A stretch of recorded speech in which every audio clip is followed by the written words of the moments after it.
मौत एक ऐसी सच्चाई है जिससे किसी सूरत फरार मुमकिन नहीं।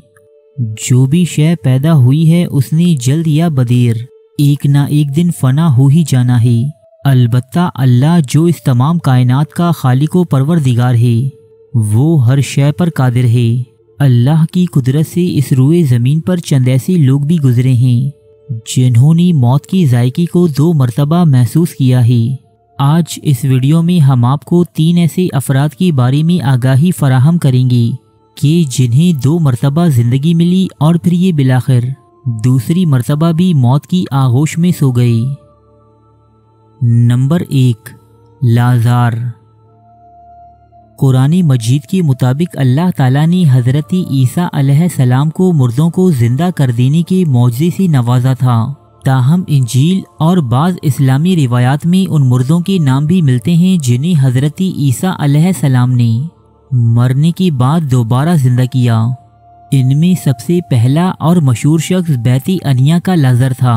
लाज़र और इसका ख़ानदान हज़रत ईसा अलैहिस्सलाम का इंतहाई अकीदतमंद था और आपके साथियों में शामिल था। एक दिन के जब हज़रत ईसा अलैहिस्सलाम दरियाए यर्दन के किनारे तबलीग फरमा रहे थे तो आपके पास एक कासिद आया जो यरूशलेम के एक करीबी गांव बैते अनिया से लाज़र की बहन मार्था और इसकी मां मरियम का पैगाम लाया था।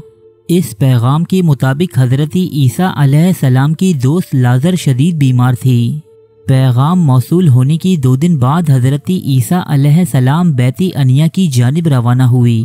ये दौर सख्त आलामो मसाइब का दौर था क्योंकि यहूदी हज़रत ईसा अलैहिस्सलाम को कत्ल कर देने की दर पे थे। इन तमाम तर खतरात के बावजूद जब आप बैती अनिया पहुंचे तो आपको मालूम हुआ कि लाज़र का इंतकाल हुए तो 4 दिन बीत चुके हैं। ये सूरत हाल देखकर यहूदी मुख्तलिफ बातें बनाने लगे और कहने लगे कि हज़रत ईसा अलैहिस्सलाम कोड़ियों और अंधों को शिफा देने का दावा तो करते हैं लेकिन अपने ही दोस्त को ना बचा सके।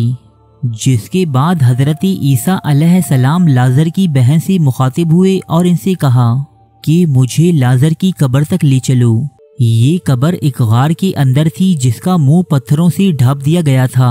काफ़ी दिन गुजर जाने के बाइस लाज़र की लाश में से बदबू आने लगी थी। ताहम हज़रत ईसा अलैहिस्सलाम ने अपने रब की हुजूर दुआ की और फरमाया कुम बेइज़्निल्लाह, यानी उठ जा अपने रब के हुक्म से। हज़रत ईसा अलैहिस्सलाम का ये कहना था कि गार के अंदर से लाज़र कफन में लिपटे हुए बाहर निकल आए।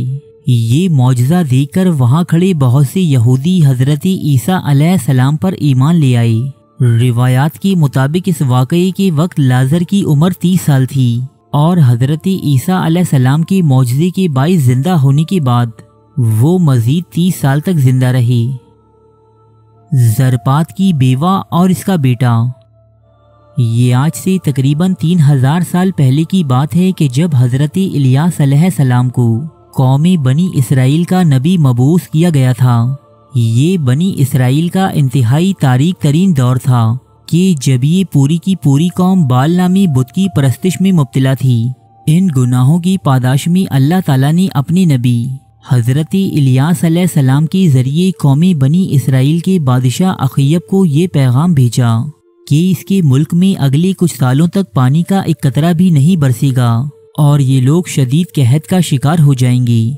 इसके बाद अल्लाह ताला ने अपने नबी हज़रत इलियास अलैहिस्सलाम को ये हुक्म दिया कि वो ज़रपात जाएं और वहाँ जाकर एक बेवा के घर में क़याम करें। ये बेवा एक इंतहाई गरीब औरत थी जो अपने बेटे के हमरा ज़रपात नामी गांव में रहा करती।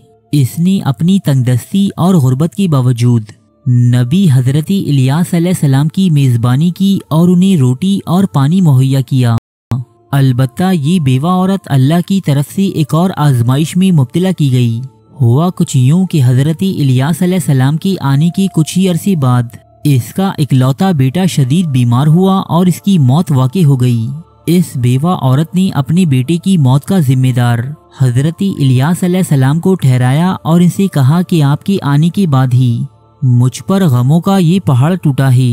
हज़रत इलियास अलैहिस्सलाम ने जब इस बेवा औरत की ये हालत देखी तो आपको शदीद सदमा हुआ, लिहाजा आप इसके बेटे की लाश को लेकर मकान की छत पर पहुंचे और अल्लाह से इसकी ज़िंदगी की दुआ की। अल्लाह ताला ने हज़रत इलियास अलैहिस्सलाम की ये दुआ कबूल फरमाई और वो लड़का दोबारा ज़िंदगी की जानिब लौट आया। ये मंजर देखकर ज़रपात की ये बेवा औरत हज़रत इलियास अलैहिस्सलाम के खुदा पर यानी एक खुदाए वादहू ला शरीक पर ईमान ले आई। नंबर 3, साम बिन नूह। मुख्तलिफ रिवायात के मुताबिक हज़रत ईसा अलैहिस्सलाम ने 4 मुर्दों को जिंदा किया था। जब आपने पहले 3 मुर्दे जिंदा किए तो कौमी यहूद के शरीर लोगों ने ये बात आम करना शुरू कर दी कि ये तीनों अफराद दर हकीकत मरे नहीं थे, बल्कि ये तीनों सकते या कौमे की हालत में थे, इसलिए ये वापस होश में आ गई। लिहाजा अगर आप सच्चे हैं तो किसी पुराने मुर्दे को जिंदा करके दिखाइए। इस पर हज़रत ईसा अलैहिस्सलाम ने फरमाया कि हज़रत साम बिन नूह को वफ़ात पाई। 4000 साल का अरसा गुजर चुका है। तुम लोग मुझे उनकी कब्र पर ले चलो, मैं उनको अल्लाह के हुक्म से जिंदा कर देता हूँ। चुनाची हज़रत ईसा अलैहिस्सलाम ने इनकी कब्र पर जाकर दुआ फरमाई और साम बिन नूह अल्लाह के हुक्म से जिंदा होकर बाहर निकल आई। साम बिन नूह ने घबराकर पूछा कि क्या क़यामत वाक़ई हो गई है। बाद अज़ां साम बिन नूह हज़रत ईसा अलैहिस्सलाम पर ईमान ले आई और आपने हज़रत ईसा अलैहिस्सलाम से दरख्वास्त की कि इस बार उन्हें जो मौत नसीब हो उसमें उन्हें मौत की तकलीफ से ना गुजरना पड़े। चुनाची थोड़ी ही देर बाद साम बिन नूह का दोबारा इंतकाल हो गया। दोस्तों, ये थे वो 3 मशहूर लोग जिन्हें मौत के बाद दोबारा जिंदगी और एक मर्तबा फिर मौत का मज़ा चखना पड़ा। उम्मीद है कि ये वीडियो आपकी मालूमात में इजाफे का बाइस बनी होगी। अगर वाकई ऐसा है तो इसे लाइक और शेयर करना मत भूलिएगा।